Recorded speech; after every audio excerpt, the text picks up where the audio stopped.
I remember when I shit my pants in grade 2.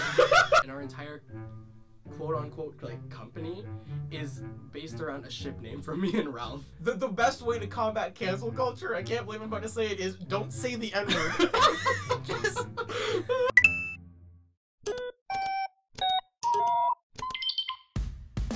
You guys recording? Everything's recording. Is everything working? You sound so good. Oh my, I sound so good. Holy shit.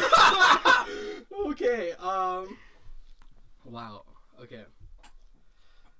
So, hey guys, welcome to the first episode of No One's Gonna Listen. Because no one's gonna listen. Yeah, no one's gonna listen to this. If our viewing metrics are anything to go by, there's gonna be like 2 people that watch this. Exactly. So no one's gonna listen to this, or 2 people are gonna listen to this, and welcome to our podcast where we talk about random shit, and we are uncensored, and we are unfiltered. It's all our opinions, all our shit, because, you know, you guys deserve to get to know us, and we don't really put out that side of us online, besides, like, I don't know, like tweets and stuff. Yeah, but who follows us on Twitter? Yeah, though? literally no one. Ever since you 2 changed your Twitter handles, I think everyone's like, yo, dude, where did I have a problem? What's Rolf Ramos? Rolf Ramos too, bro. Yeah. Right? R.I.P. Rolf Ramos. Wait, the worst thing about you getting your Twitter suspended was that it happened, like, on your birthday. Yeah, I know. Best birthday present. I mean, to be fair, it was your fault. It was my fault. It's because I was trying to, like, let people know it was my birthday, right? But technically, you tried changing your age. Yeah, exactly. But I changed it when I was still 17, so... No, but it detected that I was, like, under 13 when I made the account. Yeah, because you were 12 when we made the account. When we started... If you just waited, like, a few more months. Literally. Yeah. Well, I mean, like... Actually, no, I think it still would have... No, we made the account because, like, we started Gooshlems, and we wanted to, like, make social medias for, like, ourselves to, like, sell our brand. Because you're gonna have a following. Yeah, exactly. Because we're gonna have a following. Oh, poor, naive, 12 and 13-year-old Ralph and Chris. Just reminding Ralph that he's, like, significantly younger than you. He's, like, a couple months younger than me. Yeah, but, 9 months. Yeah, speaking about that, since you guys, I don't think we ever really talked about how Gooshlems really started, you know? So, I mean, like, we started back in 2012. How about, actually, Ralph, I feel like I've told this story a lot. Well, I don't remember. I literally don't your remember. Perspective, really. Like, it's all a blur to me. So you remember the most, like, random shit. Yeah, Ralph, I don't remember. I know this story better than you. I don't remember the shit that counts. That's the problem with me. But I remember when, like, I don't remember shit. I remember when I shit my pants in grade 2. I don't remember when. Oh man, I don't know. Can you tell that story? Yeah, go ahead. No. No, it has. After I shit my pants, I came to your house because your mom had to pick me up. Yeah, we're family ties right there. That's how close Ralph and I are. Well, basically, Ralph and I have known each other since we were like 4 years old. Yeah. You were probably 3. Like 3. Yeah, damn. We met each other like as soon as we entered school. And, like, we've been really close friends since then. And I think it was around 6th grade when I had this, like, idea that I pitched to Ralph. I'm like, I wanted to be a writer at this point. And I have this really cool idea of, like, this movie about this imaginary friend. You know that Fairly Odd Parents episode where the imaginary friend, like, comes to life? I want to do that, but, like, a feature-length, like, thriller version of it. And this is fucking, like, 12-year-old Chris. 12-year-old Chris was ambitious, dude. Thinking he was so deep. I remember pitching this to Ralph at a park nearby his old house. We were on the swings. I remember exact details of this story.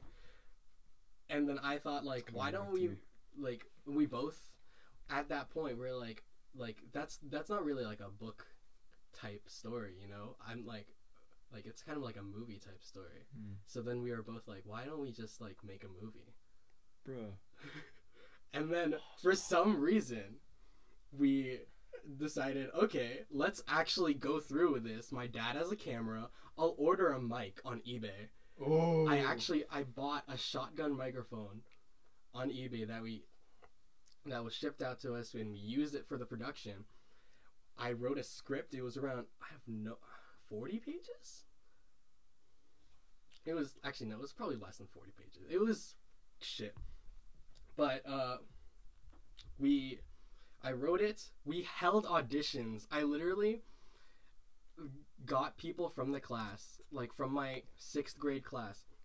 I was like, hey, hey, I'm gonna make a movie, and over the summer, and I wanted to like hold auditions if you guys wanted to be in. Like, What's funny? I want to interrupt you. What's funny is we've never held auditions since that. Yeah, exactly. It's literally us. Like back then, you did it in a relatively professional way. Hey, you want to audition? Now we're just like, dude, there's this guy in my. I see like his locker's down by me. Do you know his Instagram? Yeah, I think. And then we DM him. No, but we hold these auditions, and we cast these people who are like, okay, essentially like the thing about that is the reason why we just cast our friends now is because I actually had friends to cast. Okay. Back then, it was literally just me and Ralph was supposed to play. The original plan was Ralph was supposed to play the antagonist, who was named Oswald. That was the imaginary friend that came to life. He was supposed to play that. And I remember we filmed a teaser trailer for it with just him. And we actually have... Run the clip. He was my best friend, but not anymore. I mean, sure, I'll edit that in, but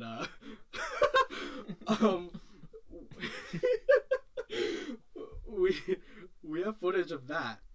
And then, like, I remember after, literally, like, almost a day after we shot that teaser trailer, Ralph was literally like, yeah, I don't really want to play, Yeah, play. I knew it was shit. Ralph had foresight that no one else had. So we casted Oswald, we casted the main character, and funny enough, Ralph ended up still acting in the movie. He just wasn't, like, the villain. He was, like, the main character's, like, new friend that he made. Is that the biggest acting role Ralph has had I think so. in his Yeah, entire career? he was one of the main characters. Whereas now he's like our Stan Lee. Like everything we do has a Ralph cameo in it. Yeah. And then, like, so it came to us making this, making the YouTube channel. And we're like, cause we're gonna post this on YouTube. We're gonna blow up. We're gonna be so big. We're gonna be like Wong Fu Productions. I was gonna say, we're gonna is be there like like Nigahiga. Like, that was our inspirations back then. And we're like, oh, we're gonna be like Kev Jumba. Remember Kev Jumba? Dude, Kev Jumba and his dad making YouTube videos. And we're like, okay, we're gonna be like the next Asian YouTubers, you know? God. 12-year-old. Being that like Asian clique of YouTube. Yeah. Like, you know how they had that Asian clique? Yeah. Oh man. How does it feel that Rice Gum is outshining you? Oh, God. He's got to make a diss track. But like we're gonna make films and stuff. So, coming up with the name for our production company, which, as you all know, since 2012, since our creation, we have never changed the name, and it's been called Gooshlems since its creation, since me and Ralph co-founded it. And the origin of this is kind of weird. I remember. This guy hated You me. remember? I think he called me Problems because he low-key like hated me. No, I called you Problem because I didn't know what to call myself. I don't Wait, necessarily. you didn't know what to call yourself. Don't just go No, by because Ralph. this guy was like, okay, Gushna, he'll explain probably. But Yeah, no. So I would we all had like our friend group had like these nicknames. What would my nickname be? Whitey? Our friend group had these fucking weird ass nicknames. and mine was Gushna. And the origin of Gushna is that I would always, for some random reason, speak in the weirdest fucking accent when I was like 12, and I would go like, "Oh, hello everyone." You're like, probably being racist towards someone when you did that. Exactly. Yeah, 12-year-old me is canceled. Yeah, just don't do that accent on the show. Dude, it's already trending, dude. Chris is canceled party. Over party, yeah. But like I literally, so how Gushna came up, I would always go like, "Oh my gosh," because I would never in my life say, "Oh my God." I would never say God's name in vain. You'd never, ever use the Lord's name in fucking vain. vain. Never fucking do that. But I would say, "Oh my gosh," now, but in that weird ass accent, it would sound like Gushna, like "Oh my Gushna." So that became like my nickname, right? And my close friends actually called me this for several years.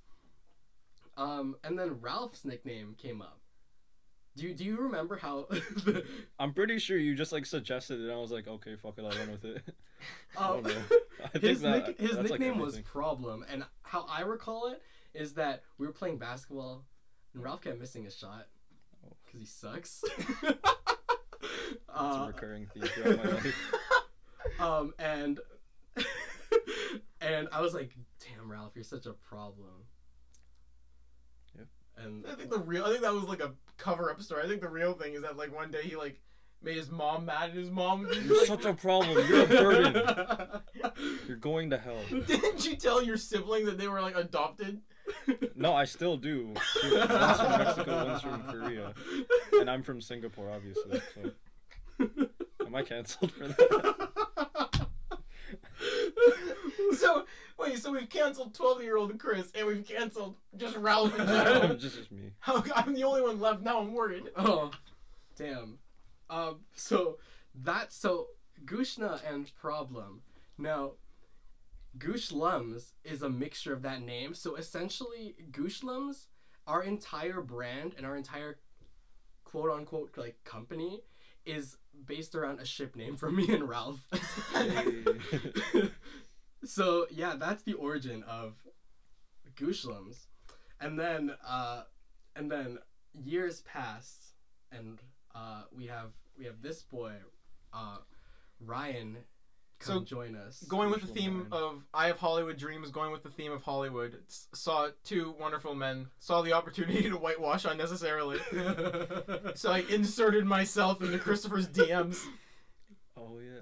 Insert DM on the screen.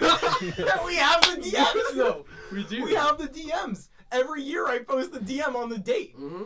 So I inserted myself in Chris's DMs. I had big dreams of working with this big time guy who had like a YouTube channel with literally 100 times the subscribers I had. So basically, this kind of thing was kind of weird to me because I was at a different high school and I was gonna move to the same high school as Ralph. Ryan went to the same high school as Ralph. Now, it's worth mentioning, the only contact I had with Ralph was sitting next to him for 2 classes in 9th grade in religion class because we... Can I say her name? Let's not say like like teachers. That's what you should. Oh, he's already dead. Okay. I think we're connected. Okay, we're gonna bleep this too. Like, I'm gonna mouth it out. Should I mouth it out? No, you don't. Okay. That's how me and Ryan met. We met through a mutual friend who I stopped talking to right after I met Ralph. Ironically, I stopped talking to Ralph after I first met Ralph. Right. But basically, we had mutual friends. Mm-hmm. Because you all went to the same elementary school, but you happened to go to a different high school than everyone else went to. Yeah. So it came up in the 10th grade that I wanted to write movies and direct and all that good stuff. And someone took notice that I thought that, or I had those ambitions, and they said, "You should work with my friend Chris." And I said, "A what?" And Chris is such a white name.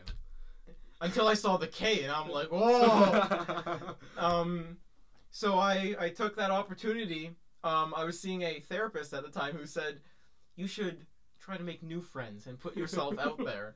So I went, hey there, I know blank and blank, and it seems we have the same ambitions. I can't wait to work with you in the future. Send. And I felt so good about myself because I was making a friend. And what I got back was, great, can't wait to meet you. What an asshole. I mean, I thought it was pretty... I didn't know how to respond. I'm like, as far as I was aware, in 10th grade, I was like, oh, this is like a guy trying to make connections, and that's really cool, like... In hindsight, I probably sounded like one of those porn bots. If I had not mentioned, like, those two friends' names, it's one of those, hey, want to chat with me? Click this link. And then... Yeah, so I showed these to a bunch of my friends at the high school, and they're like, yo, this guy's trying to hit on you. And I'm like, the fuck? See, they thought I was trying to smash you, when really I just wanted viewers to smash our like button. Ooh. There's levels to this. Smash that like button. With your help, we can get to 5 likes, which is the most likes we've had on this channel. So, basically, we went, so I moved schools, right? I met Ryan, and we became friends pretty much, like, almost instantly. Like, it helps that you were ditched by one of our friends who was supposed to walk home with you the second day of school. Yeah. And I walked home with you. Because I remember I was like, huh? Just Mr. Drinks, energy drinks at 3 a.m. Oh, okay. Yeah. Okay. So, I remember, like, we had, 3rd period photography together. Was it 3rd or 4th period? It was 4th. Okay, it was 4th period photography together. And then you walked in, I was like, holy shit, it's the guy from Instagram. And I saw you hanging out with, like, the popular clique. Although I don't think you realized they were the popular clique, I didn't, did you? because, okay, literally what happened was, for some reason, I was not assigned a locker. That's iconic. And then... Classic Oakville. I literally went to the attendance office. I was like, yo, I don't have a locker. And they're like, okay, wait here. And this was during lunchtime. I'm just waiting. And then, like, the so-called, like, popular clique, like, went up. And they knew I was, like, the new kid. And they're like, hey! And then, like... Sounds like a shitty high school movie. Hey! Come join our squad! With the popular clique. And then you find the unpopular people and you make a better connection with them. But, yeah, so I met Ryan. I knew it was Ryan. I was like, oh, like, that's the guy who DM'd me. I want to, like, I hope we somehow interact. We have some kind of chance to interact. And lo and behold, because we had mutual friends, we ended up going out for lunch sometimes together. And I was like, oh, that's pretty cool. We ended up walking home a bit together. That was pretty cool.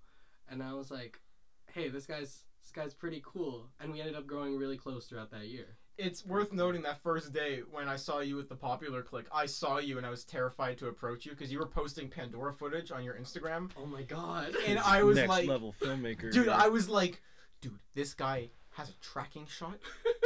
And then you color corrected it to be purple. Dude, I was making my YouTube videos at the time with my iPhone 5S propped up against the hinges of my laptop using a free editing software that crashed my laptop while I used it. So I would literally cut a clip and like the whole thing would freeze. Like not even the program, dude, the laptop would freeze. So I saw you with opening credits and I was like, oh. So that first day of school, I see you there and I'm like, I can't approach this guy, dude. This guy has a camera. And I literally tried talking to you at one point because we were playing that icebreaker game with our photography teacher. I was so appreciative of that, actually. Because she was our photography teacher, who we ended up, like, having a pretty good, like, connection with, too. Which, on the surface, is weird because she was, like, 28. So, photography teacher is canceled party. No, why do you... Nah. There's no correlation. Anyway, we love you. Miss. respond to Chris's emails. I tried to email you. We tried emailing our you. videos, like you said you wanted. Sorry. It was a documentary. We made it for your class and we re-edited it. Okay. Continue. We were playing this icebreaker game, and she said like, throw it to one of your friends or something along those lines, and I got the ball, and I saw you making your classic Chris face, which is like this, and I went, Chris. And I was like, and then I'm like, wait, I don't know anyone, so I'm like, oh, random person from our elementary school, throw to them. Yeet. and a beautiful thing happened. Although right afterwards, the reason I brought this up is because I tried making small talk with you. I was like, you were talking about like movies or something. I said something like, I like movies too. And you, I swear to God, your reaction was just going, ha! And that was it. And I was so intimidated. But like, we grew, dude, that first week was like, that like sort of like friendship building. Next week, we were lying in a field talking about Batman v Superman. Yeah, dude. And that's how friendship is made. Talking about DC movies. Well, so basically how Ryan kind of like joined Gooshlems as like one of like the main producers is our film From Now On. Which ironically is as ambiguous as the title because it may or may not exist. Yeah, if you haven't seen our update video, From Now On is the feature film we made that we may or may not have lost. We still don't know. So anyone asking for updates, I'm sorry. No one on the channel's asking for updates. It's literally people who like. Actually, there was Wait, one really? person who commented on the From Now On. Okay, so that one guy that commented. No. It was a random. Like, it was someone I had a connection with at high school, but I wasn't that close with them. Okay, well, Chris shoot, wasn't. Look at that. Oh, dude. Okay, well, that one person Chris was close with, or kind of close with. Not even close with. I was never close with. Okay, that guy from high school. Acquaintance from high school. We lost the movie in a hard drive malfunction. I'm sorry you had to find out this way, but we put out updates like 4 times. Okay. Well, so we made that feature film, and through that experience, we all got super close. Me and Ralph were already close with Ryan at this point, but like this solidified like not only our friendship but like our work relationship and like how well we worked together as like a film team. We went from being like pretty much like we went from being like best friends to being like colleagues. Yeah. And that was a really special thing to say. I had colleagues. I think that was the moment I actually changed my Facebook like work status to works at Gooselows too. Yeah, I have my Facebook thing as works at Gooselows. That almost got me a job. Do you remember that? Really? No, there's a local movie theater here in our hometown, and I like jokingly applied for like their social media manager, and within like 10 minutes I got a response because I was broke. Whatever, I was like shooting like resumes off into the wind, and these people responded to me, and they were just like, "Hey, we're really interested in you," and I was like, "Why are they interested in like an 18-year-old kid who hasn't graduated high school yet?" And then it dawned on me. The only people, I applied using Facebook's job system, which is a thing that exists. I did not know that that's a thing. It's weird, right? So I sent them my... Facebook's the new Indeed.com. So I assumed they looked at my profile, because I have a public Facebook profile. Yeah. And it says, works at Gooshlems.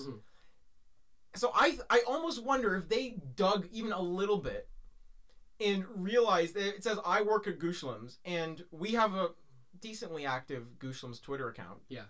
And we're the only 2 people that update that Twitter account. Yeah. So I had the running theory that they saw that, realized I have experience running a social media account. Okay. And they said, send us your resume. And I said, wow, awesome. I can't wait to look forward to you. Forgot to send in the resume. No. So that was a year and a half ago. Maybe I should send it in. Like, hey, guys. But that's how Gooshlems may or may not have gotten me a job at a local movie theater. Wow. Shit, dude. That's pretty sick.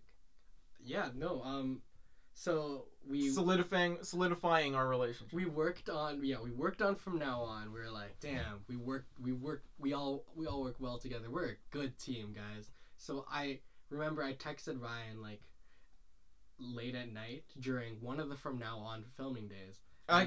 I'm gonna butt in. It happened after we had wrapped. Oh, okay. Because I remember that being like, I got like emotional, man. Because I at that point I had just been like the guy, like I would help out like wherever. But you were there every single day. I was there okay.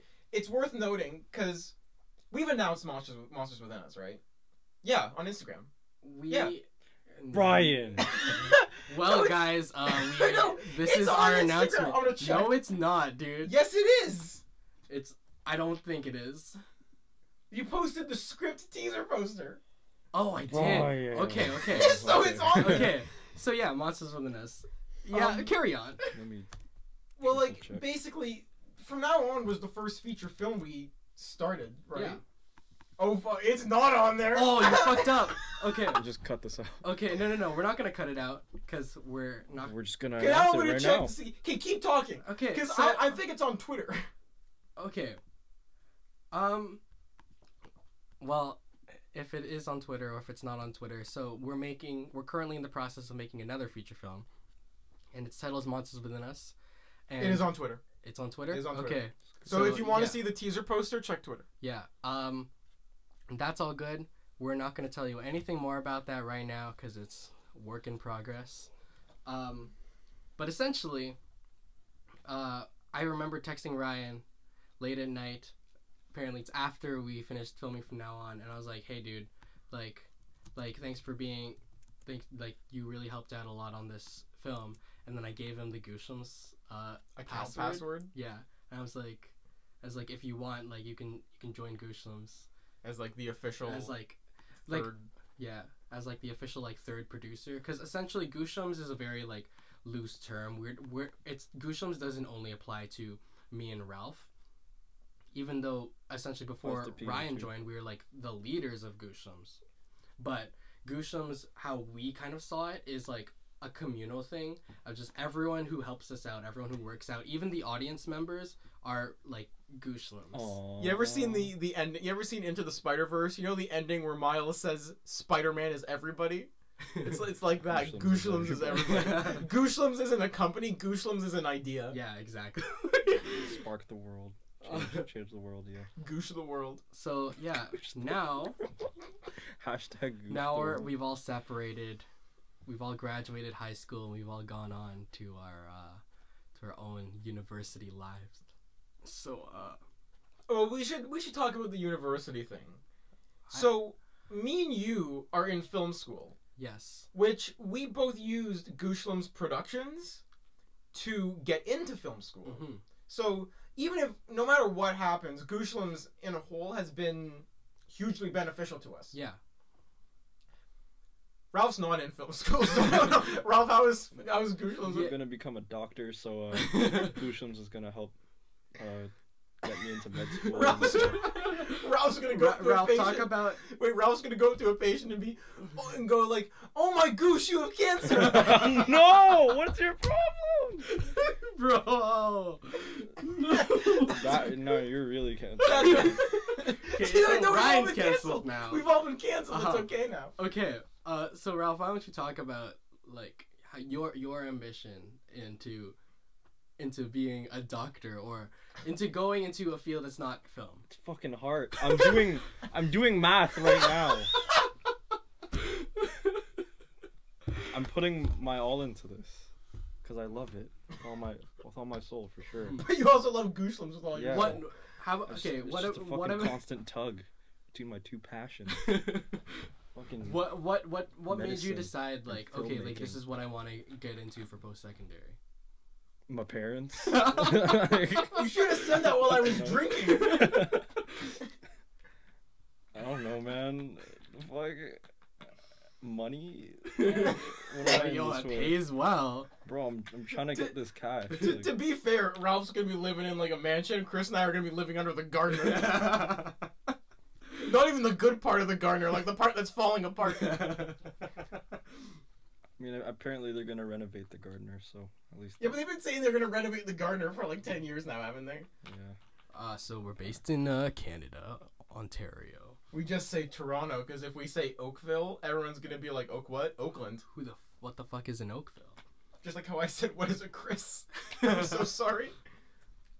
So yeah, me and Ryan, both are in film school, different film schools. Yeah. But both doing well. I'm doing fine. I'm doing well. Yeah. Both pursuing our own dreams. Both working on new things, making our own projects, meeting new people. Hey guys, welcome to Gooshlems ASMR. Today we're gonna be smacking our lips. So, on the topic of movies, I just came back from a movie. Oh yes. I just watched the newest Marvel, Captain Marvel movie. Oh dude, Twitter having a meltdown on that movie is okay. I love women. Happy International Women's Day, guys. Yeah, happy International Women's Day. It's International Women's Day when we're recording this. As we started recording this, I got a text that just said, "Yo, dude, did you see Captain Marvel?" And I was like, "Yes, I did see Captain Marvel." Hell yeah. So I saw it yesterday. Mm-hmm. You saw it today. Yeah, Ralph has not seen it. So Ooh, this is going to be a great women. spoiler-free review, not only for the audience's sake, but for Ralph's sake. Yeah. It's all for Ralph. So wait, let's just start briefly. What is your Spark Notes opinion of it? Okay, my sentence. It's good. I liked it. Shouldn't. Yeah, I think it was Good, not great. That's my opinion. Yeah, I think I might have to sit on it like a little. Every time I leave a Marvel movie, I'm like, that was the best Marvel movie ever. And then I like think about it for a bit, and I'm like, that wasn't the best Marvel movie ever. Overall, I really liked it. Mm-hmm. I think we briefly touched on this when we first met up today. Yeah. I think this movie specifically is going to be hounded more than the other movies were. For sure. Because I told you, I saw a tweet a few days ago of a guy who had a screenshot of like the Fandango website of him canceling his Captain Marvel ticket, and he said like his tweet was like, "I was gonna take one for the team and not subscribe to Disney's SJW bullshit." I'm like, dude, it's like there are people, because like you always hear, right, people are so insecure about a female protagonist that they literally won't see the movie, and for a while I was just like, is that true? And then I saw people that were legitimately saying they were not going to see it. It makes absolutely no sense because, like, okay, there are literally like a million other like white superheroes, right? White like male superheroes. So there's this one woman as the main character, and then all of a sudden people are losing their fucking minds and they think it's like SJW propaganda because there's one woman as a main character, right? As like, and who's portrayed as like powerful and is a superhero, and it's fucking insane. I almost wonder if people were really angry because Kevin Feige beforehand gave the interview where he was like, Captain Marvel's gonna be the most powerful like MCU character, and I think that made a lot of people upset. Also, why is the woman the most powerful character? And like people were like, there's like the fake comic book people that are like, in the comics she's not the most, like, shut up. I think there are legitimate, almost glaring issues with the movie. Oh, for sure. My biggest thing is the pacing in the first act is horrendous. Yeah, it's it was like really weird. It's right. Okay, the first act. It's not spoiling because he already said like half the movie's in space, half the movie's on like Earth. Mm-hmm. The space segment, it's like they had a much longer space segment, and then the first cut they were like, "Yo, the space shit is so boring." Because dude, I was bored during the space stuff, and then the minute she gets to Earth, I'm like, "This is picking up," but it picks up like someone like fast forwarded it. Oh my god! Yeah, no, I actually. Now that You you're saying think- this, I agree with you. I agree with you 100%.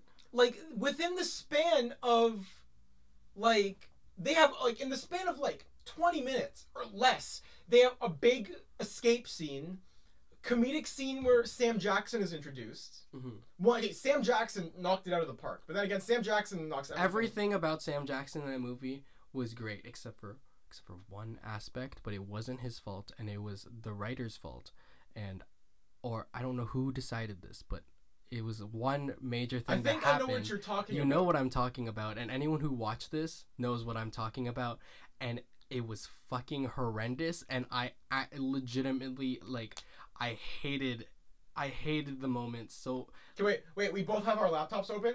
Text me what you said you thought the problem was. okay, Because I want to see if I agree. And while you text, I will keep talking. The biggest issue with the pacing is they go from big escape action scene, slightly comedic scene, another action scene within the span of like 15 minutes. Okay, I thought you were going to say that. I didn't think it was that bad. yeah. I thought it was kind of for a cheap joke. Mm-hmm. I don't like how it was for a cheap joke. Yeah. Anyway, let's just move past that. Mm-hmm. I've heard people kind of, they're against it. Yeah. I thought it kind of worked out, although they mention it briefly in other movies, and they made it seem like a much bigger... Anyway. Yeah. Anyway. It still makes sense in the context Yeah. of the other Do movies. you know what I mean by the pacing thing, though? I do know what you mean. I walked out of that theater, and I was like, I feel like I just watched two movies. Yeah, kind of. Like, the space part and then the Earth part felt so disconnected from each other. The thing is, I think the Earth part was, like, infinitely better than the space part. Mm-hmm. Like, I heard someone complain on Reddit afterwards that, like, the Earth stuff didn't feel like the 90s. I don't understand why that, like... It's the 90s. I don't, like... That's you weird. don't need people, like, blaring, like, Beastie Boys and, like, Sabotage for it to be, like, the 90s, right? Oh, the 90s. The X-Men Apocalypse did that. Where they were like, 80s music. It's like overtly 80s. It's like overtly 80s. They're like, your hair is wild. Like, yeah, we get it. Yo, we take place in the 90s. Whoa! Look at my parachute pants. What's that? Hot Pockets. Whoa, Blockbuster Video? Okay, that shot in the trailer was like glaringly 90s though, right? Yeah. Although the scene in the Blockbuster was kind of funny. It was cool. No. I didn't mind that thing. Like, it set up the whole... It does. set up the time period very, very well. You can automatically tell what time it takes place in without having to... distracting. Yeah, it's really well. Samuel L. Jackson was really good. Mm-hmm. Brie Larson was really good. We were talking about this when the first trailer came out. I think, and I still hold this opinion, because remember us talking about it, Captain Marvel is the victim of a really bad marketing campaign. Mm-hmm.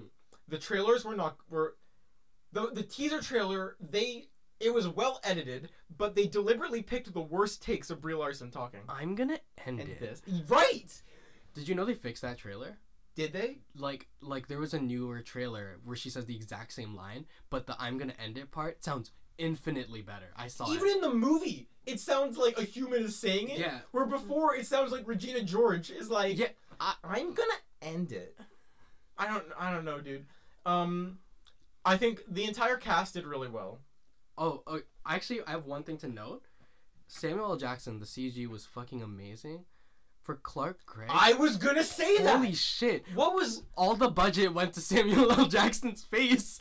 like, dude? He looks more like Robert Downey Jr. did in Civil War. He looks in the like a opening. plastic man. He does. Also, on the topic of Clark Gregg should have been in more of the movie, dude. Yeah, that's true. 'Cause- They severely underused him, and it fucking sucked. Listen, man, Coulson was one of the. I think out of all the things that came out of the MCU so far, Coulson might be one of the best. Mhm. His character was really well set up. He had a good arc up until Avengers. They kill him off. I legitimately think he was meant to stay dead until some ABC executive was like, Agents of S.H.I.E.L.D. "Hey guys, it's me, Jim, the ABC executive, and I think we need a good leading man with a previous existence in the MCU. Sounds so good. Welcome to Gooshlems." Anyway, he really was underutilized. You start seeing like the basis of the friendship and the trust that he has with Coulson. Mm-hmm. Sorry, he has with Fury. Yeah. I like that it starts to set up Fury and how he goes forward with the character. I hope they do more young Sam Jackson stuff because he's mentioned that he wants to keep his contract for longer. It was also okay. One thing I found weird: the Nick Fury character was not consistent with how modern day Nick Fury is. I know that like a lot of shit could have happened to him in between, Right. but like there weren't even like any like hints of that. of the newer Nick Fury. And I felt like that was kind of weird because it felt like Samuel L. Jackson wasn't playing the Nick Fury he's usually playing. It felt like he was playing a completely different character. Right. He seems less like modern Nick Fury, more like how Samuel L. Jackson actually is. Because if you see an interview with Samuel L. Jackson, he's always cracking jokes. He's God. Him at the Oscars. Dude. Whoa! I love Sam Spike Jackson. Lee won. Sam Jackson is like one of my favorite people on the planet. You ever seen that like Age of Ultron interview where he they were like oh no, maybe it was Winter Soldier, where like they asked like a panel of all the actors. They were like, if you woke up in the future, or Captain America first woke up and he had his like list, what would you tell him to put on it? And everyone was like, I tell him to like look at like Nintendo, and I would tell him to like watch like Lost, and then Sam Jackson's like Pornhub. Or no, he said RedTube, right? He said RedTube. But like he instantly went to porn, and I was like, that's such a Sam Jackson thing to say. That's how they portrayed Fury in this. What did you think about Brie Larson's performance? I thought it was fine. I thought it was like I thought it was really good at some parts and really bad at other parts. So it came to a very like near the iffy. So this is an MCU origin movie, and keeping consistent with most MCU origin movies, there's sort of like a character shift in it, which most of the time is, I'm a dick, and then by the end he's like, I'm not a dick. Like quintessential Iron Man, Doctor Strange. I think Brie Larson's an excellent actress. She is. That's why the trailers concerned me. Yeah. She was nominated for an Oscar. She didn't win it. For Room? Yeah, for Room. She didn't win, but she was nominated. Apparently she's really good in Room. I have not seen Room. I have also not seen Room. But like I've seen stuff with her in it where she was even like Kong. Like, did you see Skull Island? No, I have not. She's was in it. Okay. With Sam Jackson. Whoa. And the two of them, that's how first of all, it's worth noting, Carol Danvers and Nick Fury play off each other really well. It was a good relationship. And they, in Skull Island, they play off each other really well, although it's the opposite, where Sam Jackson's the villain. And you really get the sense that they're like at each other's like throats the entire time. Yeah. And it works really well. She's great, which again is why those trailers concerned me. There are a few moments in this, specifically at the beginning, where I was like, it wasn't a bad performance. It was just kind of like... You know what kind of ruined the performance actually for me? What? The editing. The editing in the opening was really weird. The editing was really iffy at some points, and I think that ruined her performance at some points. Did you think there were weird audio issues during some of the cuts? Yeah, I actually did. Specifically in the end of the first act, beginning of the second act, where there's a scene in the trailer where so it's not really a spoiler, where she's talking to Fury in a bar. The cuts in that it goes from dialogue to a montage. It's weird. To more dialogue, and it seemed like there needed to be a larger time jump, but it happened in like the span of 5 minutes. It was weird. It's hard to describe without going into specifics. What would you rate it? Out of 10. 7.5. Maybe an 8 if I really like, depending on how I'm feeling. I think I would say a 7. Maybe like a 6.8. Okay, that's... Okay, I briefly mentioned this to you, because every time one of us sees a movie, we always like text the other like a brief thought. Yeah. I said I think this movie did what Wonder Woman didn't. Now, I'm sort of vocal that I wasn't the biggest fan of Wonder Woman. Yeah.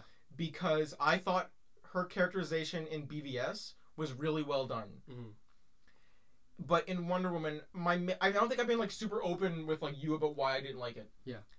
I didn't like it because I actually like Wonder Woman. Okay, I don't like fish out of water stories. But Captain Marvel was a fish out of water story. Wait. The fish out of water story with like Wonder Woman is the whole like, what do you mean I can't bring my sword and shield into this like into the department store? And if I kill Ares, the war will stop. Yeah. Right? I think personally that makes Wonder Woman seem less intelligent and almost like dumb. So what's his face? Steve Trevor. Well, I mean, like technically, like it was a double fish out of water story with Steve Trevor first and then Wonder Woman after. Yeah, that's true. But like, So I they don't know. both seem dumb. They're both fucking stupid. But like, even through the rest of the movie, she was like always going about the Aries thing and all that, and it came off as weird to me. I understand it's an origin story, and she was like, this is a whole new world for her, but like, it makes her learning. like, whereas BVS, she comes off as like a very cunning, intelligent, and very stealthy character. But Wonder Woman was a prequel to BVS. I know, but it doesn't. It still feels weird to me. Am I about to be double canceled? It still feels weird to me. So that was my big issue with Wonder Woman. I think the sequel's gonna be way better. Oh, I'm excited for the sequel. I too am excited for what's it called? Wonder Woman 84. Wonder Woman 84. Yeah. Yeah. It's the Fallout 76 1984 or something. sequel. Like Yeah. I think it looks cool. I like the shots of like you see like the shots of her in like the mall, like with like the lasso and I everything. have not. Steve Trevor is back. The fuck? It's like his son, Steve. Well, okay, we all know how Wonder Woman ends. Okay, we have to talk about that. We saw that movie together, the three of us. Yeah. That moment, as soon as it the plane blows up, all I remember is it goes boom, and then you go bruh, and that's no, all. I was more like a bruh. Ralph, what did you think about Wonder Woman? I forget what happened. You forget what fucking we watched it together. I just know she went to. Obviously, she was on that island with all the women. Shout out women. International Women's Day. Speaking about International Women's Day, they it's kind of cool how Captain Marvel came out on International Women's Day. Almost like that was like they timed it. planned. Wow, it's fucking crazy, but it's got a lot of the men angry. Specifically, the white Twitter men. Okay, Yeah. I don't understand why recently the white Twitter men have come out in like droves. It's weird. It's weird how like people, like these people are interpreting like representation in film as like, oh, you're forcing this shit. Agenda. Yeah, Okay. you're forcing women in main roles. You're like I don't want to be forced like these gay characters. Let's trace this back though. It all started with Force Awakens. Oh yeah. Because they advertised the movie. I don't know if you remember. Like, I don't know if a lot of people really remember this. They advertised it that John Boyega was the new lead role for Star Wars. Was it? And then Daisy Ridley made her appearance by Mary Sue. And I think Rey in the first and like Force Awakens, there were like legitimate writing issues with that. They very clearly underwrote her so they could develop her more in a sequel, like to add mystery and all that. I think she was really good in Last Jedi. Yeah, Last Jedi. She was really good in Last Jedi, and I think they really developed the character in a way I really liked. That was when it started. I remember people were mad that John Boyega, if he was the main character, they didn't want a black guy to be the main character. And then as soon as that movie came out, it turned into, I don't want a woman to be a character. And I was just like, and then it got worse because the next year Rogue One came out, and that was when Jyn Erso. Yeah, I forgot what her name is. oh no. Well, I'm sorry. Oh, I'm sorry. I'm like, dude, I feel really bad now because I really a fake Star Wars fan. I know. The fuck? Anyway, that I thought that like it worked well. Mm-hmm. Like, I like that they had Ralph, representation. I can hear you fucking typing. Yeah, I can hear you. I feel so bad that I forgot her name because I'm put on the spot. Felicity Jones. Oh yeah, okay. Yeah, I'm so Felicity Jones. Oh, on that side, the Disney Plus streaming service, Diego Luna is the secondary lead in that movie. He's getting his own Star Wars show. Oh, that's sick. I think that's really cool because I liked his character a lot. Representation. But everyone's going to be getting mad because they're going to be saying there's a Mexican guy with his own TV show. It's fucking crazy that like, okay, people are complaining about how we have to be like too politically correct in this society, or like how there's so much SJW shit, and like they fucking hate like this like whole cancel culture. So I want to know like what are your guys' opinion on people like disliking that? Like do you think that it can be like taken too far? Like do you agree with people? I think, okay, on one hand, I think people don't like change. Yeah, I don't want but that's fucking black people in my movie. But like that, I think the whole like if someone uses that argument, I don't really agree with that argument. That the whole argument of I don't like change, that's sort of Hollywood and the media's fault, which, like, that's something we've always like tried to do in Gooshlems stuff is add representation. Yeah. We've had like LGBTQ characters. We've had non-white characters. I think the majority of our stuff has non-white leads. Yeah, we do have mostly white actors, but that's also because of the town we live in. Yeah, we live in, dude, if you walk into our town and you're like, it's so bright. I'm melting. It's pretty white. But we've always strived to have that, to like move past those, because we don't want to be like typical Hollywood, like, especially now since the way things are going with more diversity, that's really what you need. Yeah. And I think that's really the best thing, because not everyone's white. Sorry to tell you, Twitter. Not everyone's white, straight, and fucking cis, so shut the fuck up. So, like, speaking about, like, cancel culture and stuff, like, how people are complaining, like, oh, now everyone's being canceled. Like, okay, listen, there are a lot of... The best way to combat cancel culture, I can't believe I'm about to say it, is don't say the N-word. Just... That goes out to... No. Some of our special friends out there. So many people in this town say the N-word when they're white. Oh my god, it's so fucking terrible. It's actually, like, horrendous, and I fucking hate it. It's legitimately, like, the worst thing. And remember when I went on that date with that girl in Hamilton, and I was like, I really like this girl, and she leans over and she's like, dude, one time this guy went, and then she said the N-word, and I was like, oh no, dude, bro, that's a big yikes. And then she said, like I was like, I'm gonna give her the benefit of the doubt because she was quoting something someone said. Like an English teacher. And then I had that English teacher. Do you remember that? Speaking about English teachers, like the whole thing about like English teachers saying the N-word because, like, for educational purposes. Yeah, that's my English teacher did it. My white English teacher. Yeah, my white English teacher did it. He tried destigmatizing it. It's fucking insane because, like, okay, you don't know who you're gonna offend. And, like, what the fuck is the point? You can literally just say N-word when you're reading something, and people understand that whole thing. Did you see the tweet of the guy who like at his lecture or something, his prof said the N-word I saw in, the like, tweet, an educational, and then he called her out in, like, and a then presentation. what he did was, for his presentation, he literally fucking called her out. Yeah, literally did Legendary. a presentation on, like, non-black people saying the N-word. And it was fucking great. I'm pretty sure he was white too, wasn't he? He was. I don't know if he's white.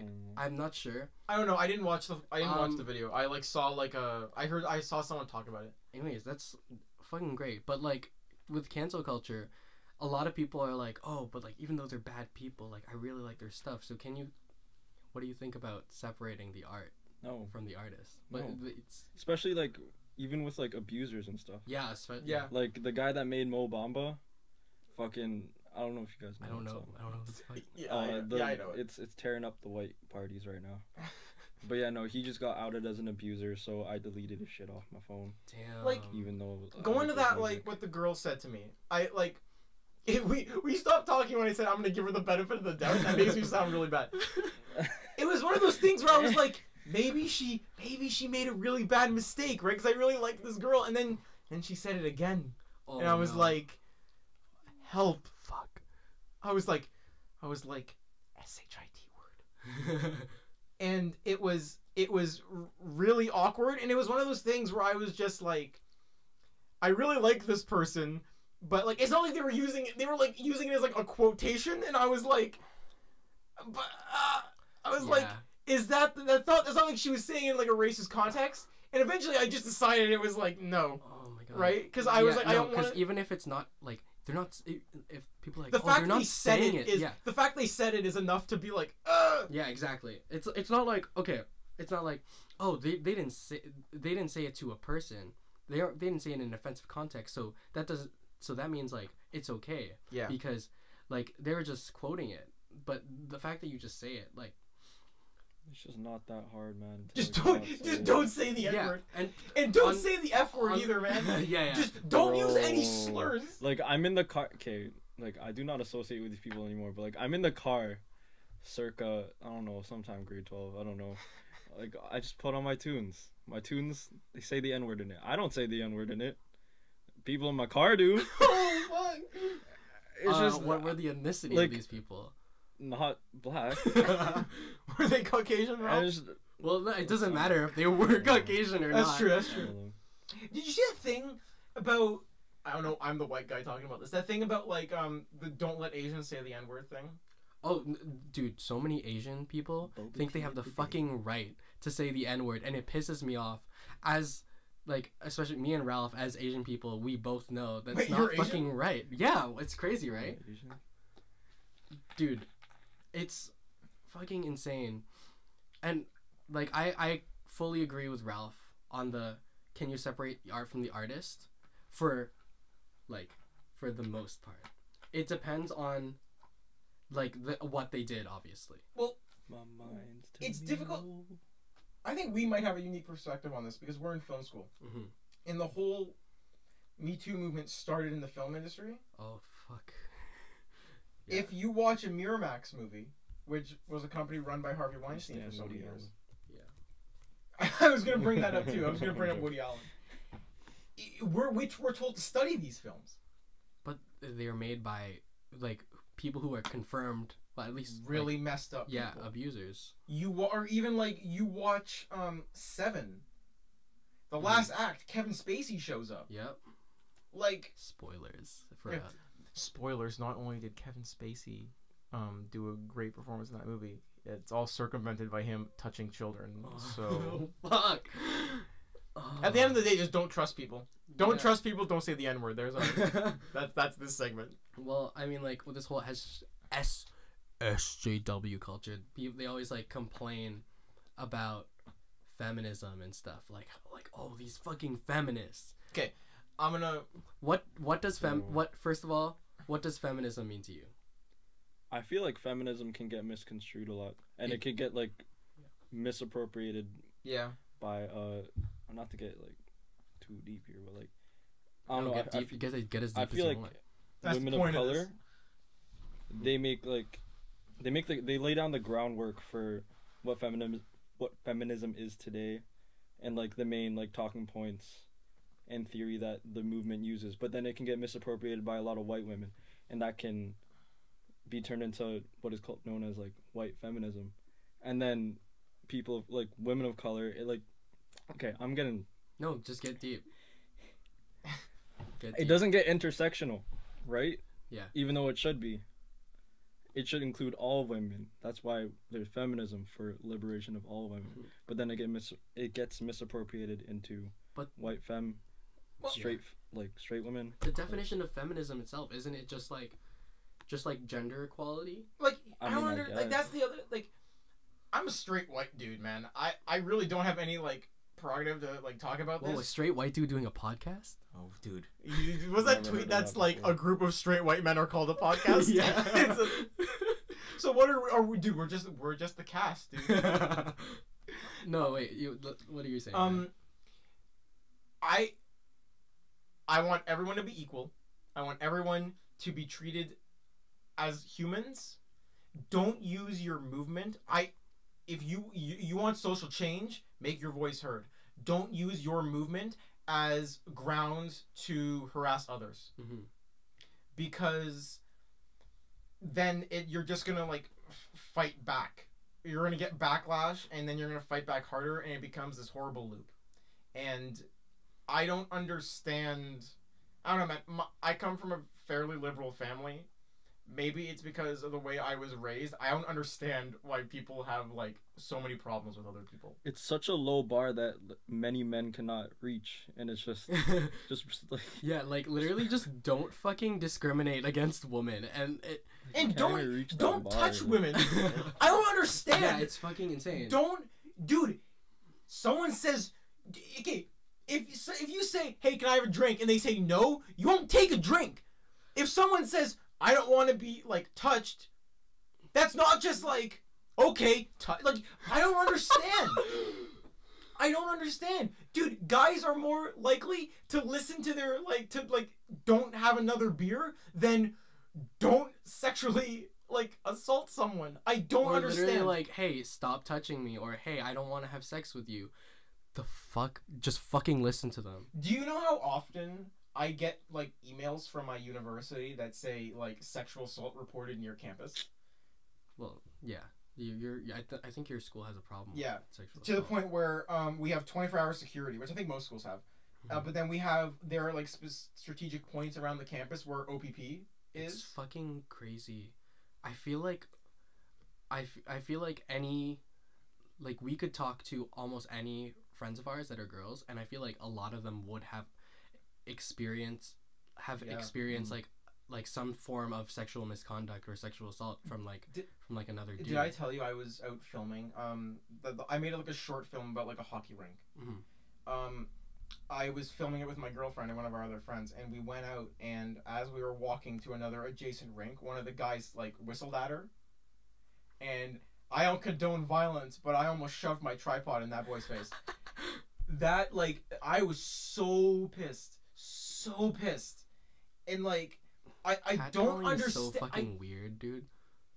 It is. What the fuck makes you see a woman walking across the street and go like, "Yo, I should harass her"? Right? you know that'll get her to fucking have sex with me. If I harass this woman, it makes it boggles my mind. Is it just like this really like messed up society? Like, yeah. Is it just the society we live in where, no, like, it's 'cause, we've like, been... it's just... That Gillette ad, that was very telling about the kind of men that are in this world, oh man. My fucking where God. people... The message of the Gillette ad was... Yo, don't touch women. Literally the message, like, hey, stop toxic masculinity. It's like, it's not even saying like, yo, masculinity, like, I feel like it's not saying if guys are hearing toxic masculinity and they think, oh, you think my masculinity is fucking toxic? No, we're saying that, like, there are problems with certain, like, things that are associated with masculinity, and that part is called toxic masculinity. That you not fucking fighting another dude or you not touching women does not make you less of a man. Yeah. What makes you a real man is not touching people.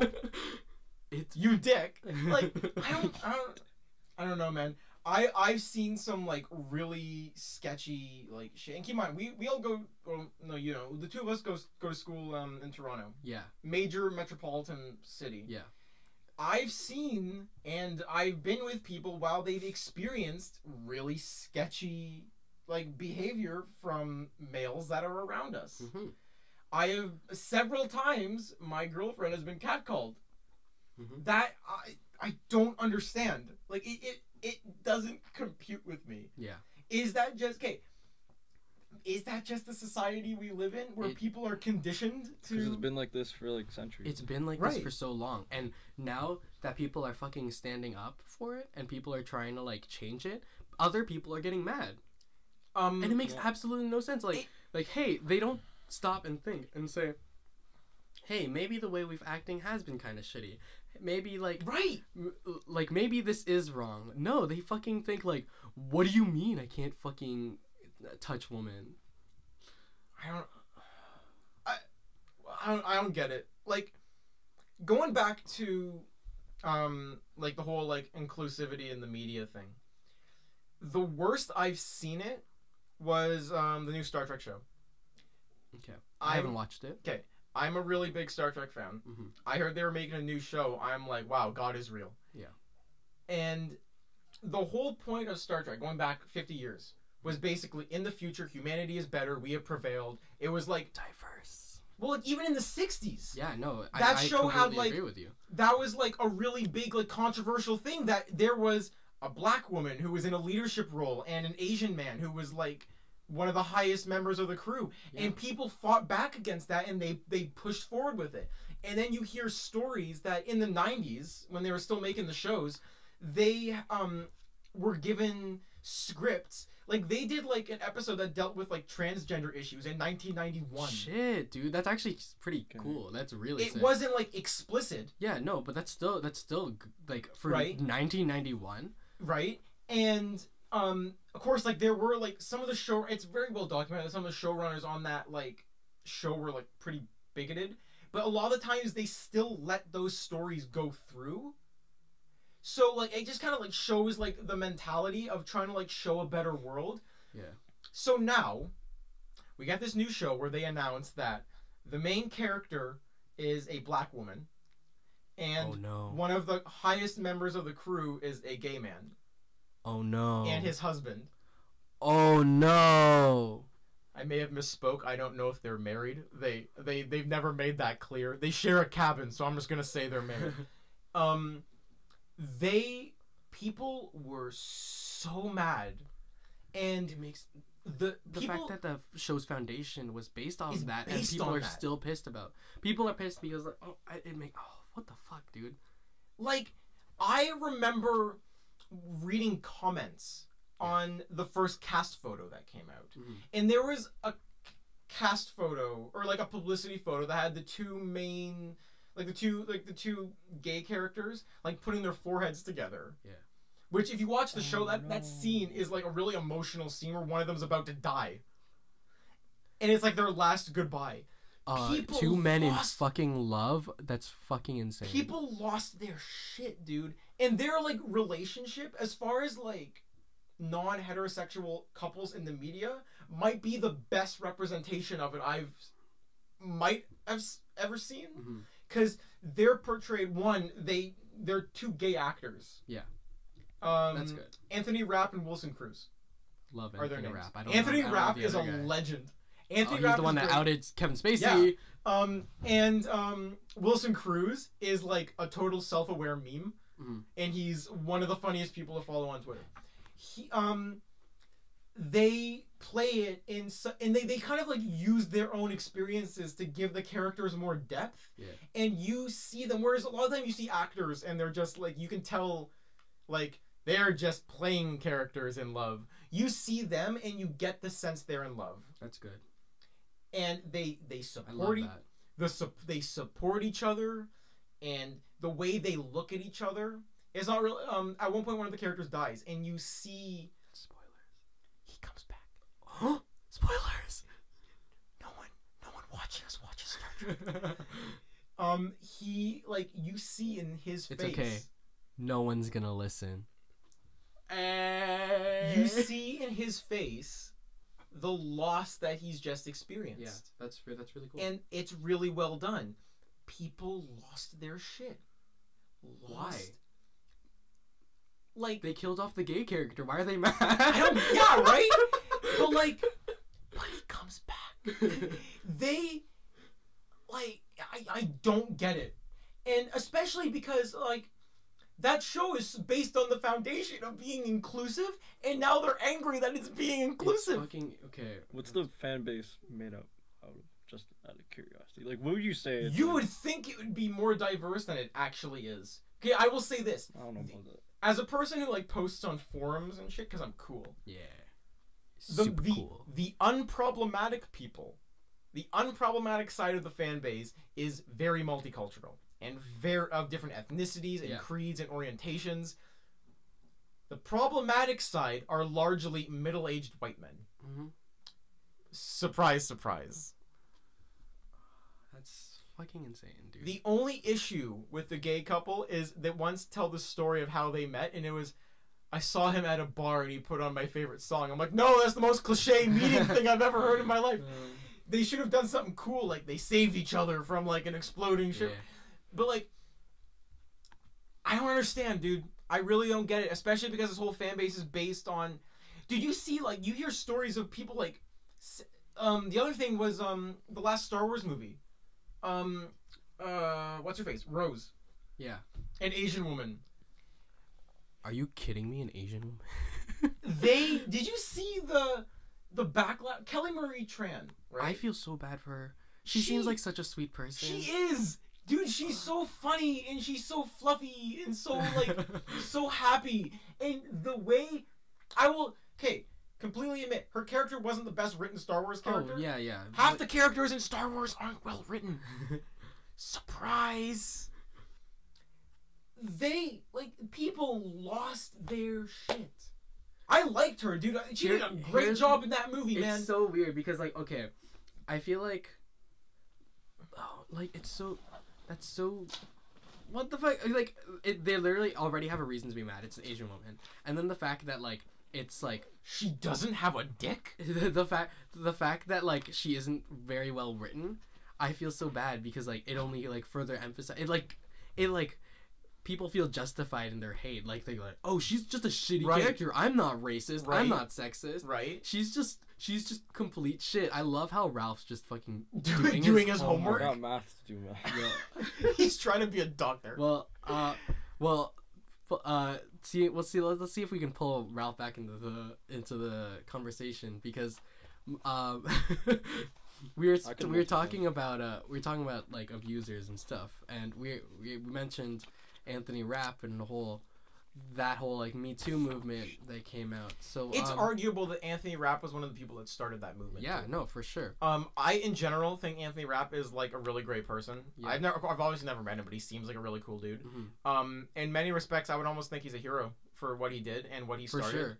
Wasn't Me Too like started like by like a black woman or something, and then it just got like ran over by like Hollywood elite whites? Wasn't it like didn't it start? Like I think it's like kind of been like a thing.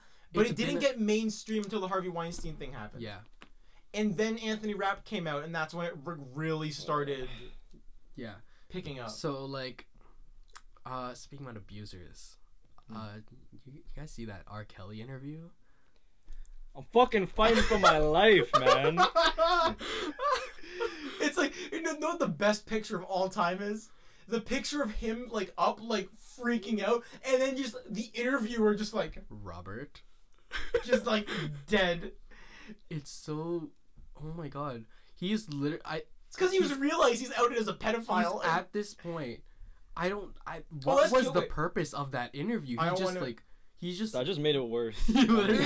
Really? I mean, like, he was already in the shittiest situation because, like, it's pretty much confirmed that he is an abuser and he's a pedophile. We previously said don't say the N-word, don't touch women. We also need to add don't touch children. Yeah. To that. Today, Gooshlems. Oh, dude. Kevin Spacey just got more and more problematic as things came out, and then he thought the best way to rectify this was to make an iMovie video. Oh my God, it was so fucking terrible. I remember us like talking about like this is. Didn't he use like the default iMovie like? Yeah, he did. He did. Too. Like man, R. Kelly. Dude, R. Kelly, man, just like I don't even like listen to R. Kelly, dude. Well, obviously, everyone used to listen to that one song, like Ignition remix. I'm not gonna lie, I had like a dozen R. Kelly songs. Yeah, no, like, and like the I Believe I Can Fly. Yo, how are they gonna? That was R. Kelly? Yeah, that's R. Kelly. Dude, that just shows how. Dude, are they gonna use that song in the Space Jam? Dude, they're making a second Space Jam with LeBron in it. Yeah. Ooh. So that's a Ralph. You know what you should do? You should start like a LeBron edit channel, dude. That'd be really fun. Oh yeah, that's a great idea. Yeah. Hopefully no one's done. But like, since we're on this topic, I want to know your guys' opinions on the Michael Jackson Leaving Neverland documentary. He's canceled. He's out of here. Okay, well, he touched those kids. I haven't watched the documentary. I didn't watch it. I'm usually the person that says like give him the benefit of the doubt, and to this point I still am. A lot of people are. Yeah. Like that. It's such a weird. That's a weird situation though. This is a really iffy situation. He was cleared by the court, which that R. doesn't. Kelly was also cleared by the court. And like that was that, especially if you're like rich and famous. Yeah, that doesn't really mean much. There are tons of people that said he didn't do anything. There are a lot of people who are like on his side who. Like Macaulay Culkin. Macaulay Culkin's the biggest one. Yeah. Whereas he always said, even going back to the 90s, he said nothing ever happened. And then as recent as a month ago, he said nothing ever happened. Yeah. But the way... I haven't seen it. I'm curious to see. I kind of want to see I was going to watch it. There are a lot of people who... like have changed their mind about the whole Michael Jackson situation after watching Leaving Neverland, which is I'm like how is that documentary? It's I remember. Did you read someone was live tweeting a critic because it aired at Sundance a few weeks ago, and they said I've never heard of this before. Did you hear that they had counselors in the lobby of the theater? Yeah, I did hear that. Because they were so graphic that they didn't want to like upset anyone. Yeah. And like I don't know, man. Like it's one thing to like come up with like a vivid description of what happened to you. From what I've heard, they were so vivid that there's no way they could make it up. And the biggest argument against them is that those two men had previously said he didn't do anything. Although, again, if we're going by the rich and famous thing, you don't know how like, were. Where does money come into this? Where does influence come into this? Like, he could have. I don't know. Like he was. Like he up until he died, he was one of the biggest people on the planet. Yeah. Even after he died. Even now. Even now, he's still, and so many people love his music. I like a lot of his songs. Yeah. Ralph loves his songs. Like, it's so weird. Okay, it's a weird thing, dude. It's so iffy, and like this specific situation is like, okay, I just want to see how it plays out. I want to see Leaving Neverland, like the documentary. I want to watch it. I don't know if I can ever form my own like solid opinion on it because I think I'm always gonna be, at least until anything's like really set in stone. Well, the thing I'm always gonna be like on the fence about it. That's the thing is, I think it's impossible for anything to be set in stone because, in case you didn't know, Michael Jackson died 10 years ago. Yeah, that's wild. That's 10 years ago. Yeah, it's never. I don't think it'll ever be closed, dude. It's weird. That's weird. I think that's one of the weirdest situations. That'll always be a really iffy situation. Can they take like legal action on a dead man, like on his estate, maybe? Happening? Like if they can, like the family might be able to. Well, why? But if the family didn't do anything. I mean, like the family controls his estate. Oh yeah, okay. So like all the money that he had, I don't know how. I'm not. That's weird. It's such an iffy situation. That's the iffy's the best way to like go about it, honestly. Because like, on the one hand, benefit of the doubt, like if someone says they've been abused, you kind of have to. I think you should always believe right, like victim? People who are coming out as a victim. But even then, it's one of those things where it's like, don't. That's a whole other like situation. First of all, like speaking about like the victim, what fucking victim of sexual assault would want to come out and go like, yo, this guy sexually assaulted me, and like do it for popularity or do it for like, I don't know, do it for money or anything. Because literally like all these people, if they love the artist or love the whoever their thing, they would attack that person. Why would they willingly put themselves out there and go like, oh yes, I'm going to admit this. I'm like, who would like, okay, I'm gonna make this up, even though like a bunch of people are going to fucking like attack me and hate me and like give me death threats. Who would want to go through that? Who, just because like it makes no sense. So that's why I think like when it comes to the victim, if someone comes out and says like, hey, I was abused, like 99.9% of the time they are telling the truth. And wait, are you gonna move on? You can. Speaking of telling the truth, do you guys like see that Jussie Smollett stuff? No. No. What is that? Okay, so famous actor, Jussie Smollett. Oh yeah, I do know about this. Yeah. Yeah. Came out like a month ago, 2 months ago. Big news story. He was like attacked on the streets. Oh yeah. Apparently he was the Empire guy. The Empire guy. Someone told like yelled homophobic slurs and like he was. They wrapped like a noose around him. Yeah, they wrapped a noose around him. It's claimed as like a racist and homophobic attack, and then, as like I'm sure Ralph was gonna say, like apparently he staged it. So. Apparently he staged it.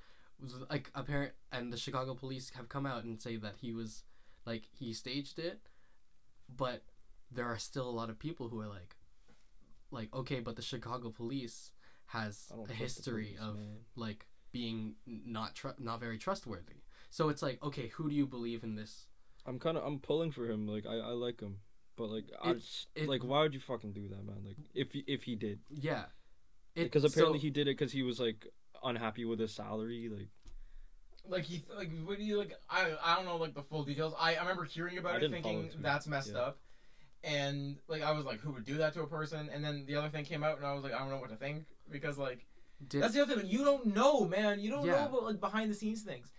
Because even though a lot of people are like, oh, he's like, fuck that guy, like he tried to make up some like story of like people being racist and homophobic to him. Homophobia doesn't exist.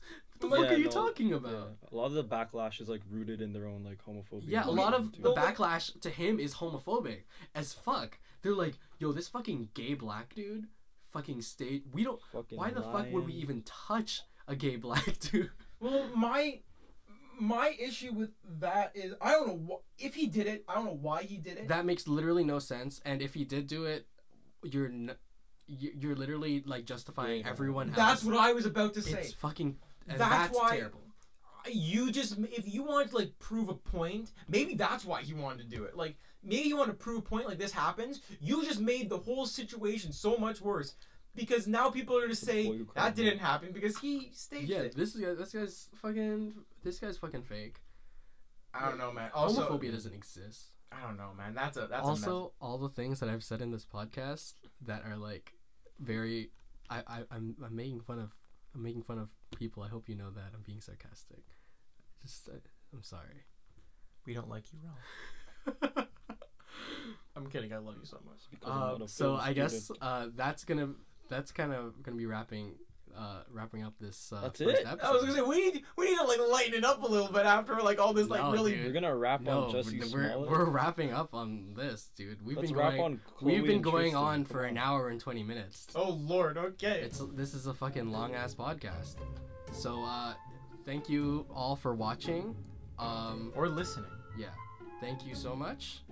And we love you all. Thank you for listening. Watch us on YouTube or Spotify.